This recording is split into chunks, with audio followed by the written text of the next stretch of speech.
Terima kasih atas kesempatan yang diberikan kepada saya.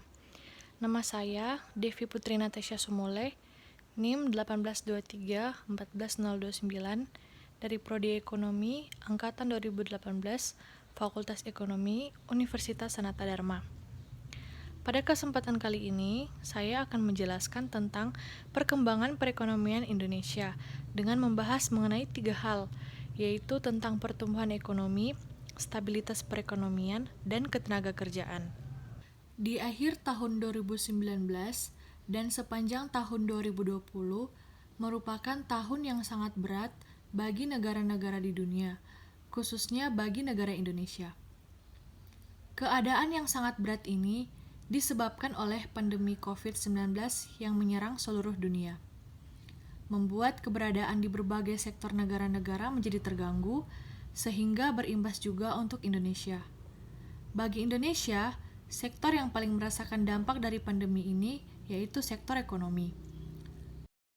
Perekonomian Indonesia menjadi lesu, bahkan mengalami resesi, sehingga pada tahun 2021 akan membutuhkan lebih banyak kerja keras untuk mengembalikan pertumbuhannya. Tak hanya itu, efek domino yang diberikan juga berdampak kepada sektor kesehatan, pariwisata, transportasi, keuangan, sosial, dan sektor-sektor lainnya. Sehingga, pada kesempatan kali ini, saya akan menjelaskan tentang perkembangan perekonomian Indonesia atas dasar pertumbuhan ekonomi, stabilitas perekonomian, dan ketenagakerjaan, beserta masing-masing indikatornya sesuai dengan tugas yang diberikan. Sepanjang tahun 2014 hingga tahun 2019, tingkat laju pertumbuhan ekonomi berada di rata-rata 5% per tahunnya. Pada tahun 2019, pertumbuhan ekonomi terjadi sebesar 5,02%. Namun pada tahun 2020, pertumbuhan ekonomi mengalami kemerosotan hingga minus 2,07%, yang berarti bahwa pertumbuhan ekonomi mengalami penurunan sebesar 7,09%. Hal ini tentunya sangat berbeda jauh dengan proyeksi pertumbuhan ekonomi tahun 2020 sebelumnya yang diperkirakan akan berada pada posisi 5,1 hingga 5,5%. Penurunan ini tentunya terjadi karena COVID-19 yang juga mempengaruhi Tiongkok, yang merupakan salah satu negara dengan kekuatannya yang besar dalam ekonomi. Kegiatan yang terkait antara Indonesia dengan Tiongkok sepanjang tahun 2014 hingga tahun 2019, tingkat laju pertumbuhan ekonomi berada di rata-rata 5% per tahunnya. Pada tahun 2019, pertumbuhan ekonomi terjadi sebesar 5,02%. Namun pada tahun 2020, pertumbuhan ekonomi mengalami kemerosotan hingga minus 2,07%, yang berarti bahwa pertumbuhan ekonomi mengalami penurunan sebesar 7,09%.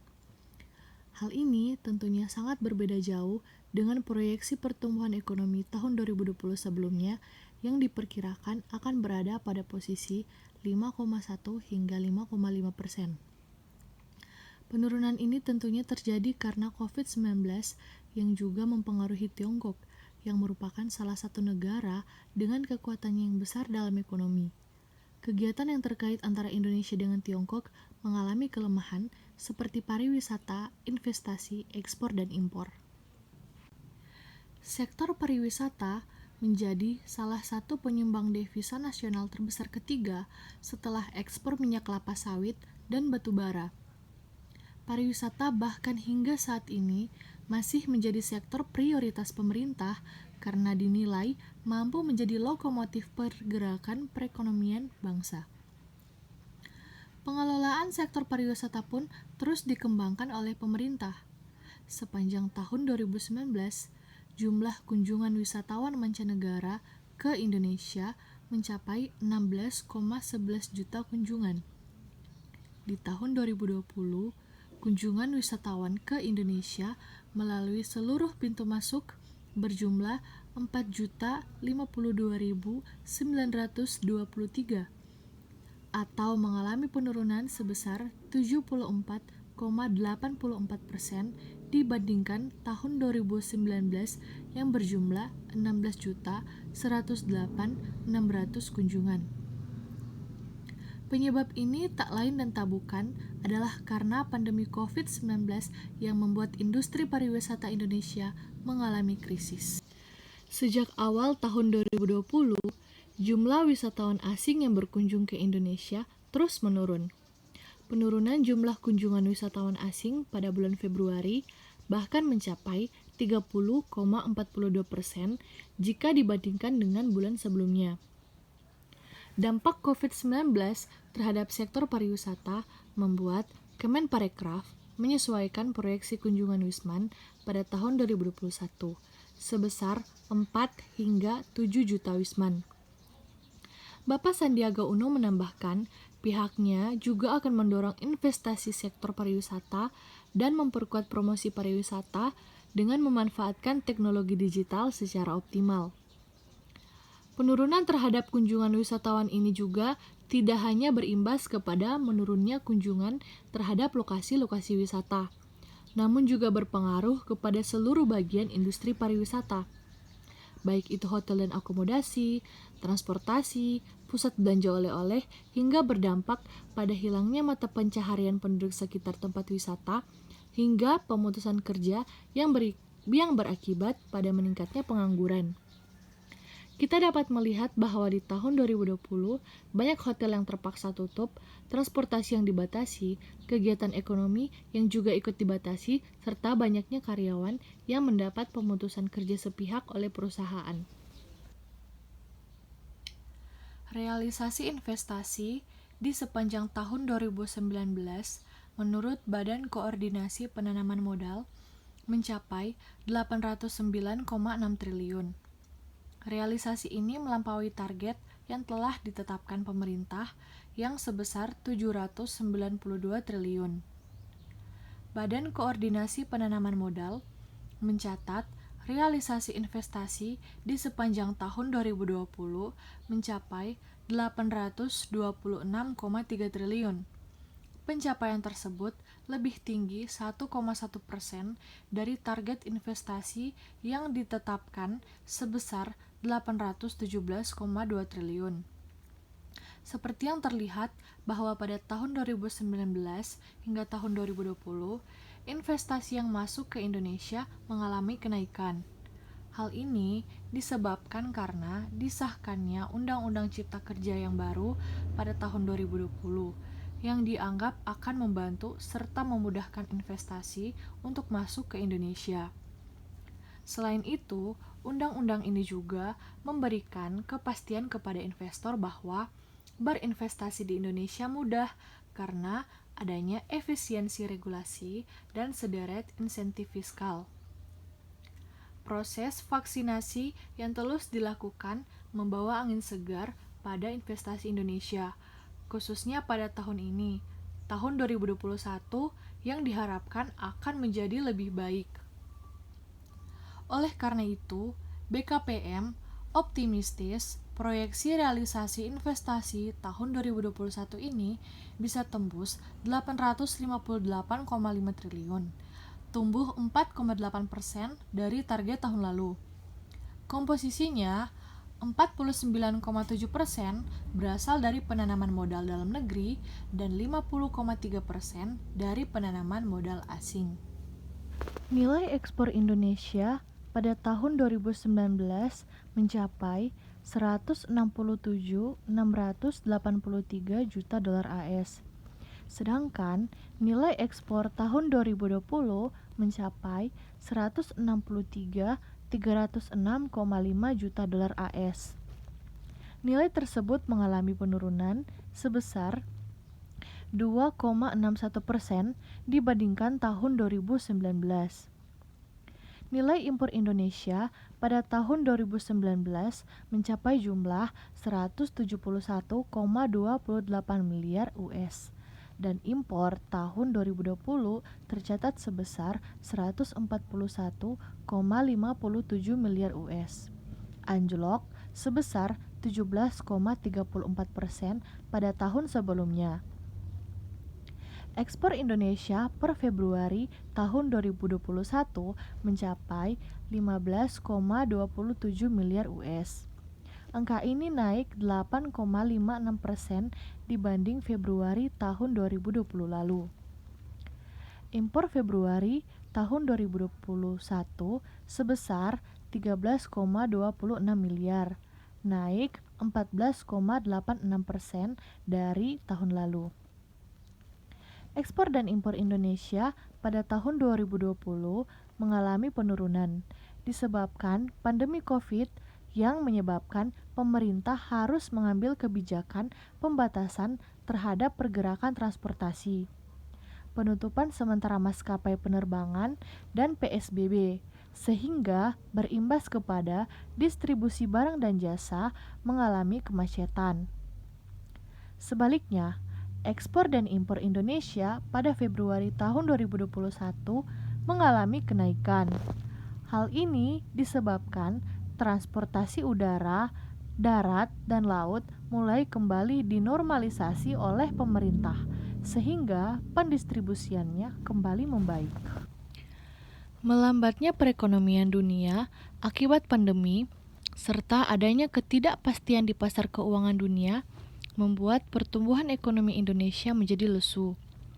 Kebijakan yang diambil oleh pemerintah untuk mengurangi penyebaran virus COVID-19 seperti pembatasan produksi, pembatasan kontak di antara masyarakat, serta pembatasan kegiatan ekonomi membuat sektor ekonomi semakin tertekan dan mengalami penurunan hingga menyentuh angka minus 2,07% di tahun 2020.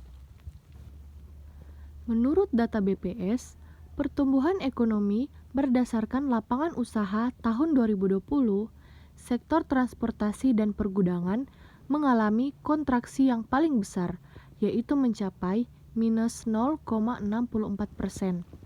Industri pengolahan sebesar minus 0,61%, perdagangan sebesar minus 0,49%, dan konstruksi sebesar 0,33%.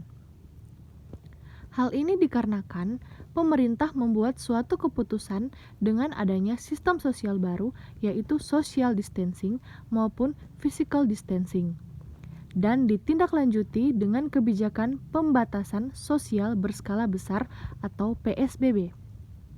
Kebijakan tersebut dibuat agar membatasi sebuah roda kehidupan dalam penyebaran wabah COVID-19 yang begitu cepat.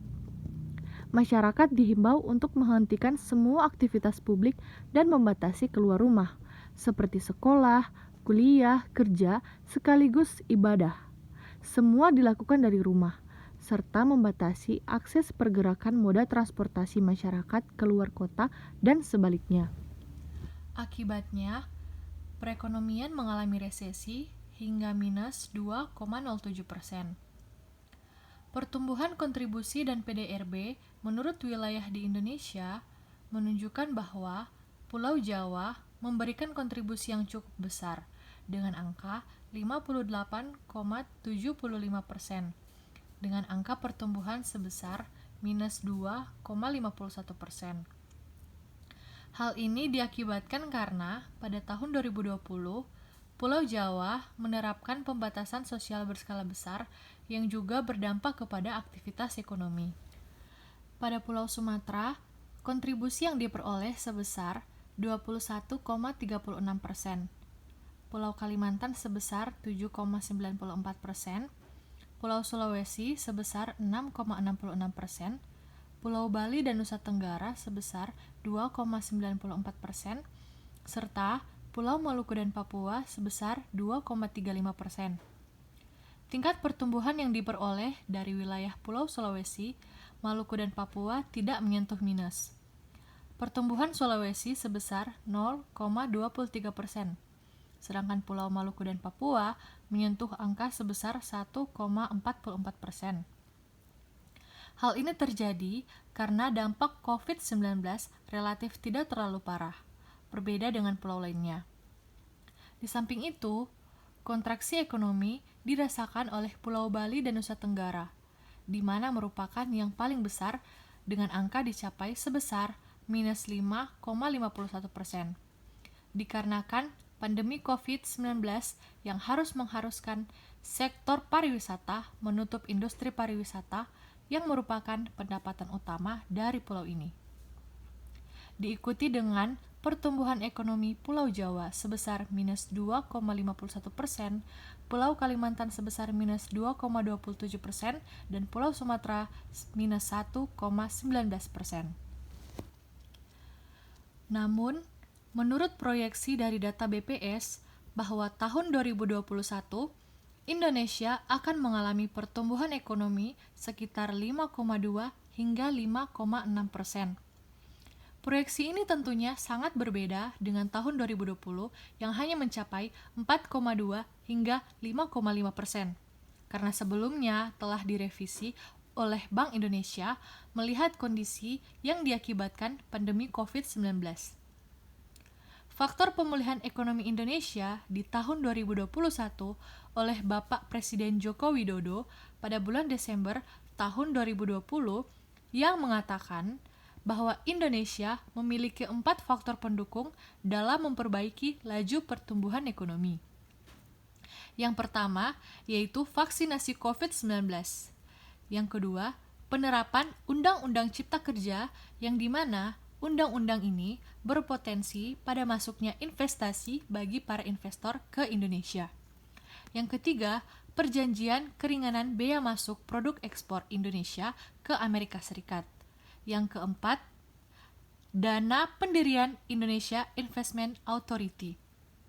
Keempat hal inilah dinilai Presiden yang dapat membantu Indonesia dalam ekonomi akan segera pulih dari pandemi. Yang menjadi faktor penghambat ekonomi di Indonesia tahun 2021 yaitu pungutan liar, isu struktural menurut Menteri Sri Mulyani, keterbatasan vaksin dan ketersediaan vaksin yang terbatas, serta pengendalian COVID-19 akan menjadi penghambat yang serius. Yang kedua, saya akan menjelaskan tentang stabilitas ekonomi.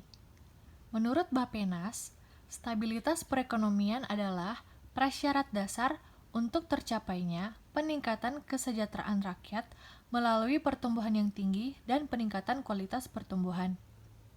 Stabilitas perekonomian sangat penting untuk memberikan kepastian berusaha bagi para pelaku ekonomi. Pada tahun 2019 dan 2020, stabilitas ekonomi Indonesia mengalami kelemahan akibat pertumbuhan ekonomi yang mencapai minus 2,07% pada tahun 2020. Menurut pemerintah, meski dengan berbagai tekanan akibat COVID-19, stabilitas ekonomi Indonesia tetap terjaga. Inflasi masih terkendali dan volatilitas sektor keuangan mulai mereda. Laju inflasi Indonesia pada tahun 2019 secara umum tercatat sebesar 2,72%, sedangkan tahun 2020 tercatat sebesar 1,68%. Yang walaupun menurut Deputi Bidang Statistik Distribusi dan Jasa BPS, Setianto, tingkat inflasi tahun 2020 merupakan yang terendah sejak BPS merilis data inflasi. Inflasi merupakan salah satu indikator makroekonomi yang berkaitan erat dengan daya beli masyarakat. Apabila terjadi kenaikan harga barang dan jasa, maka nilai suatu mata uang akan mengalami penurunan. Hal tersebut akan berdampak kepada kemampuan dalam pemenuhan kebutuhan sehari-hari, khususnya untuk komoditas-komoditas yang pokok. Oleh karena itu, pemerintah perlu menstabilkan harga-harga barang kebutuhan pokok untuk menjaga daya beli masyarakat. Terjaganya daya beli masyarakat dapat mendorong pertumbuhan ekonomi, sehingga dapat berdampak pada peningkatan kesejahteraan masyarakat. Proyeksi pertumbuhan ekonomi Indonesia berada pada kisaran 5,2 hingga 5,6 menurut Bank Indonesia. Namun, menurut IMF, justru akan tumbuh lebih tinggi lagi, yaitu sebesar 8,2%. Sedangkan ADB memproyeksikan pertumbuhan ekonomi Indonesia berada di level 5,0%, atau sedikit lebih rendah dari proyeksi Bank Indonesia. Selain disebabkan oleh pemulihan ekonomi global, Bank Indonesia pada tahun 2020 menyatakan bahwa ekonomi dalam negeri diperkirakan menguat karena harga komoditas yang semakin stabil, sehingga mendorong terjadinya peningkatan produksi dan investasi dalam negeri. Dengan semakin pulihnya ekonomi dunia, diperkirakan kinerja ekspor Indonesia akan meningkat seiring dengan meningkatnya permintaan ekspor. Peningkatan kinerja sektor produksi, investasi, ekspor, dan konsumsi dalam negeri tentunya akan meningkatkan pertumbuhan ekonomi nasional. Stabilitas ekonomi juga terjaga, sehingga inflasi diperkirakan tetap terkendali dalam sasaran lebih dan kurang 3,0 dan 1,0%.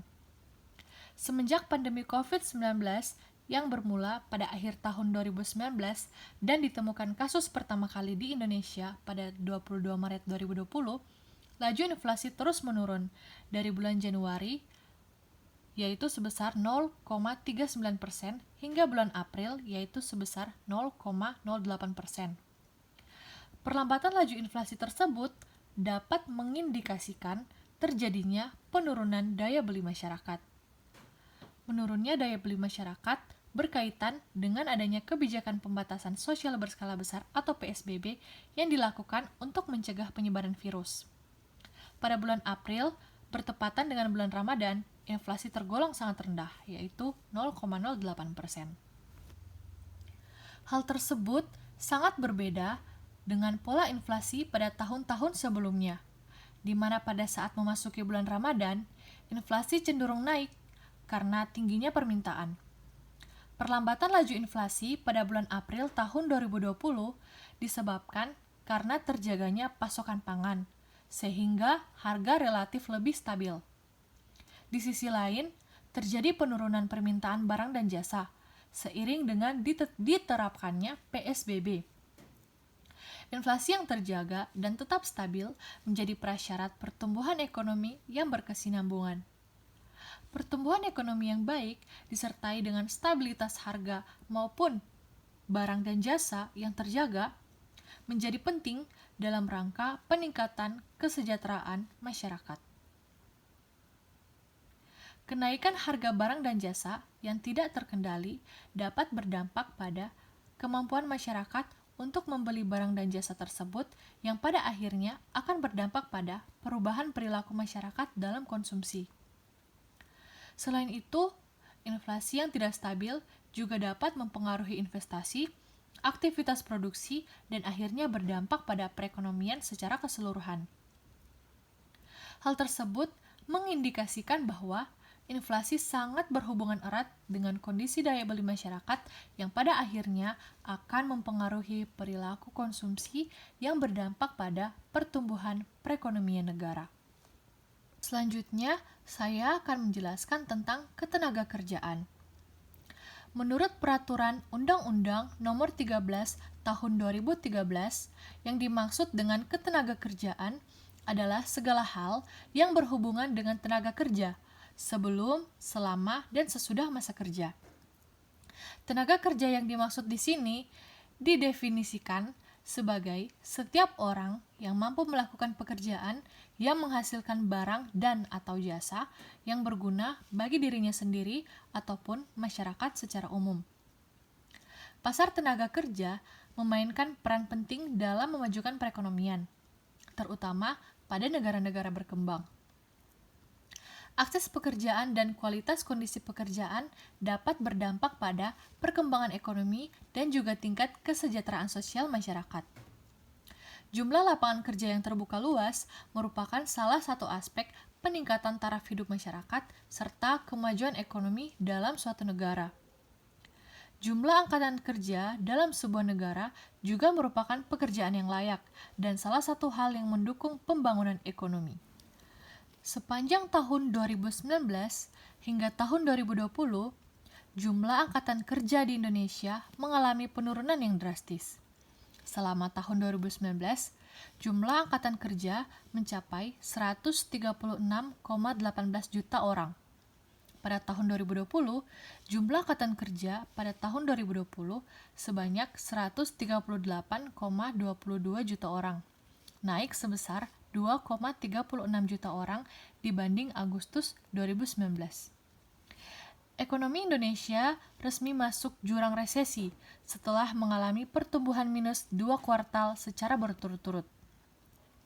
Hal tersebut lantaran pertumbuhan ekonomi minus 3,49% pada kuartal 3 di tahun 2020. Bersama dengan itu, Badan Pusat Statistik melaporkan jumlah pengangguran periode Agustus 2020 mengalami peningkatan sebanyak 2,67 juta orang. Dengan demikian, jumlah angkatan kerja di Indonesia yang menganggur menjadi sebesar 9,77 juta orang. Jika dilihat berdasarkan lokasi, jumlah pengangguran di kota mengalami peningkatan lebih tinggi dibandingkan di desa. Di kota, tingkat pengangguran meningkat 2,69%, sementara di desa hanya 0,79%. Peningkatan jumlah pengangguran ini perlu mendapat perhatian yang lebih. Hal ini dikarenakan pengangguran dapat menjadi akar utama munculnya permasalahan sosial ekonomi. Pengangguran yang tinggi dapat meningkatkan tingkat kemiskinan hingga kasus kriminalitas. Oleh karena itu, pemerintah perlu berperan aktif dalam mengatasi pengangguran agar mampu meningkatkan kesejahteraan masyarakat. Selain dampak pengangguran yang disebabkan oleh pandemi, pada tahun 2020, tantangan dan peluang yang menanti adalah derasnya arus manusia, dalam hal ini kualitas kerja masing-masing perorangan, barang dan jasa, modal dan investasi, serta informasi. Apabila keempat aspek ini dapat dikelola dengan baik dan bijak oleh pemerintah, maka keempat hal ini akan menjadi peluang yang sangat baik untuk pertumbuhan ekonomi negara, khususnya pada sektor tenaga kerja. Di tahun 2021, negara sangat optimis karena 2,9 juta lapangan pekerjaan akan segera dibuka. Direktur Tenaga Kerja dan Perluasan Kesempatan Kerja Kementerian PPN atau Bappenas, Mahatmi Parwitasari Saronto, memperkirakan akan ada 2,3 juta sampai 2,9 juta lapangan kerja baru tercipta di tahun 2021. Asalkan pertumbuhan ekonomi mampu mencapai 4,5% sampai 5,5%. Hal ini tentunya sangat berpeluang bagi masyarakat. Terlebih lagi bagi masyarakat pengangguran yang kehilangan pekerjaan akibat pandemi di tahun 2020. Di samping itu, Kementerian Tenaga Kerja juga beroptimis pada tahun 2021 bahwa penyerapan tenaga kerja tahun ini bisa mencapai angka 2 hingga 2,5 juta orang. Tidak hanya melalui instrumen investasi, penyerapan juga akan dikontribusi oleh sektor usaha mikro, kecil, dan menengah atau UMKM.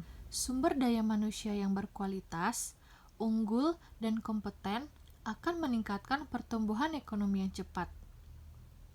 Sebagai modal utama, SDM harus memiliki daya saing untuk mendukung pembangunan ekonomi negaranya.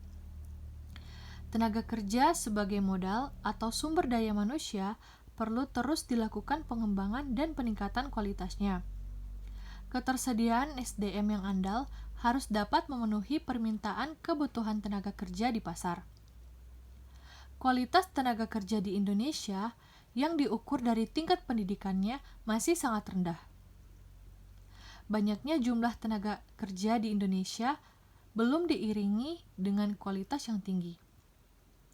Oleh karena itu, kembali lagi kepada 4 faktor pemulihan ekonomi 2021 menurut Presiden Joko Widodo akan benar-benar memperbaiki dan memberikan kemajuan bagi seluruh kesejahteraan masyarakat Indonesia.